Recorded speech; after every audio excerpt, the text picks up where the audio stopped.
I will immediately begin the overhaul of our trade system to protect American workers and families. Instead of taxing our citizens to enrich other countries, we will tariff and tax foreign countries to enrich our citizens. Back now on a special edition of Sunrise, the inauguration of Donald Trump. In his first speech after becoming president again, he vowed to change America's trading system right now. His new regime is set to implicate the Australian economy and our own supply chains. Let's now bring in Minister for Foreign Affairs Penny Wong, joining us live in Washington, DC. Good morning to you.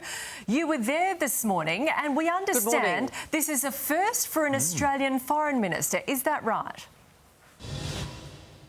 That's right. Good morning to you, good morning to your viewers, and certainly it was such an honour and privilege to be present at the inauguration, to represent you, to represent Australia. As you say, the first Australian foreign minister to be given that honour, and it really was, as I said, a privilege and quite an extraordinary event, the transfer of power in this great democracy. He made a number of his target areas obvious in that speech. The big one was he said he's going to bring in an external revenue service as opposed to an IRS, which will collect tariffs and duties for foreign sources.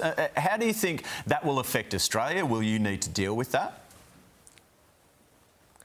Trevor, as you know, President Trump has made clear his agenda would be about putting America first. So this is not a new position, it's not a surprising position. What I would say in relation to trade is that when it comes to Australia-US economic relations, in terms of trade, that the US has had a surplus with Australia since President Truman. About 2 to 1, and in fact, even of those exports from Australia that go to the US, about half of them go into US supply chains. So in terms of adding value to the American economy, Australia certainly does, and that will be my message on behalf of Australia to the Secretary of State, and we will continue to put this view that, in fact, the economic relationship is very much in America's favour. Right, so they're the winners, so they shouldn't tax us, I guess, in short. She seems to be nodding. So one of the interesting things he also said that from this day forth there will be 2 genders, male and female, in America. What did you make of that? Well, look, I think there will be a lot of things, domestic politics, which, as Foreign Minister, I'm not going to be commenting on. There's going to be a lot of change in this administration. Certainly not going to be providing rolling commentary. What I would say is that my job on your behalf and the government's job is to advocate for Australia's interests, our economic interests, our national security interests, and we'll be doing that. Is tech the new frontier? When you see the likes of Jeff Bezos there, Elon Musk, of course, is part of his team. He said that he wants to plant the stars and stripes on planet Mars. What do you make of that? Is tech and tech influence the new war? I'm not sure I'd use those words, but certainly that, you know, I went to a church service this morning, which is the inauguration service at St John's, which the President-elect and the Vice President-elect attend, and I was just sitting a couple of seats behind Elon Musk, and I think this demonstrates the close engagement of this sector in US politics as well, and this reflects the importance of the sector to the international and to the American economy. So on a broader scale, Trump and his team have made it very clear that they're taking a tough stance on China. They want to put 60% tariffs on China. Given our close relations with China and just getting exports back on track, how do you navigate that as Foreign Minister? Well, you know, the relationship with China that we have is one which we've worked and I think been reasonably successful at getting to a more stable, onto a more stable footing, and that's enabled some of the trade impediments to be removed.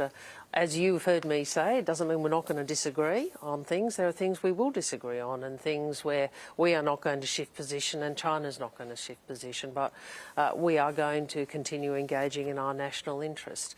Obviously, the United States is also going to be embarking on this next phase in its relationship with China, and will look to enable maximising America's interests, but also to have a dialogue and engagement. So, we'll be engaged with both parties as Australia, and obviously very engaged with the United States as its ally.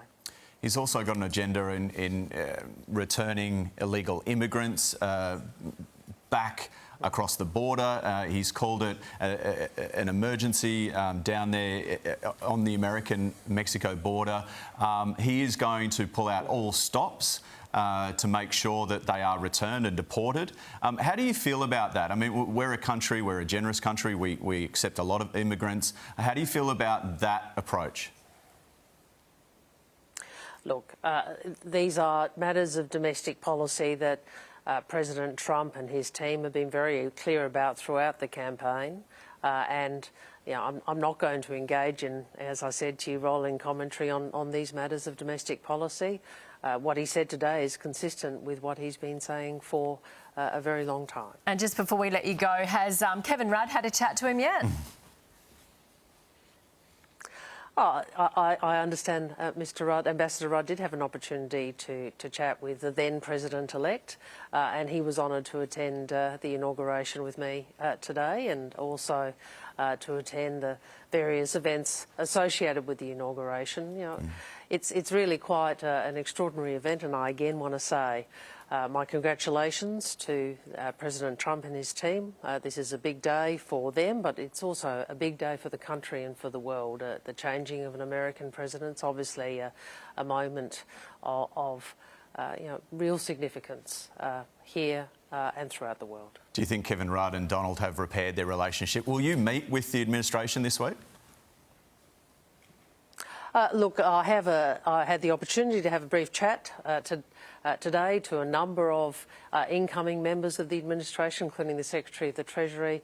I've got an opportunity to meet with Marco Rubio, who's the incoming Secretary of State, tomorrow, and I look forward to that. Also haven't had an opportunity to speak to Mike Waltz, who will be the National Security Advisor. So this has been a really good opportunity on behalf of the country to engage with key people in this new administration with whom we want to have a very open and strong relationship. Okay. Foreign Minister Penny Wong, thank you very much for your time. It was great to be with you. Thanks.